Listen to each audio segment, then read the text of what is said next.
আজকে তোমাদের সাথে উচ্ছের একটা দুর্দান্ত রেসিপি শেয়ার করব। মানে যারাও পছন্দ করো না খেতে তারাও কিন্তু সেই একটা পদ দিয়ে তোমরা গোটা থালার ভাত খেয়ে নিবে, এটা আমি গ্যারেন্টি দিচ্ছি।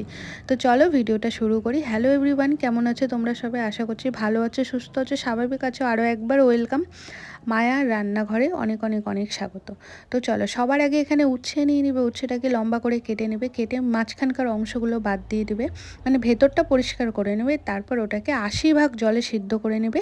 দেন ওটাকে ঠান্ডা হতে রেখে দিবে। তারপর এদিকে মশলাটা তৈরি করে নেবে। তো মশলার মধ্যে তোমরা দেবে যে পুর ভরবে, সেই মশলাটার ভেতরে দেবে তোমরা সরষা, আদা, শুকনো লঙ্কা, রসুন আর উচ্ছের ভেতর থেকে যে বেরিয়েছিল অংশগুলো, সেই অংশটাও দিয়ে দেবে। মিক্সিতে পেস্ট করে নেবে, দিয়ে সেটাকে তেলে একটু ফ্রাই করবে। মানে গরম তেলে আগে পেঁয়াজ দেবে, পেঁয়াজটার কালার চেঞ্জ হয়ে গেলে তোমরা ওটাকে মশলাটাকে দিয়ে ওটাকে ভালো মতো কষিয়ে নেবে। যেহেতু রসুন থাকবে, গন্ধ যাতে না থাকে, কষিয়ে নিয়ে ঠান্ডা করবে। ঠান্ডা করে পুর ভরে সুতো দিয়ে পেঁচিয়ে দেবে যাতে পুরগুলো বাইরে না বেরিয়ে যায়।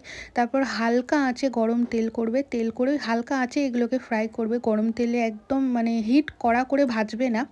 তারপর এটা তোমরা রুটি দিয়ে, ভাত দিয়ে, যে যা দিয়েই পছন্দ করো খেতে পারো। আমার তো দুটো দিয়েই বেশ ভালো লেগেছে। তো দেখা হচ্ছে পরের ভিডিওতে।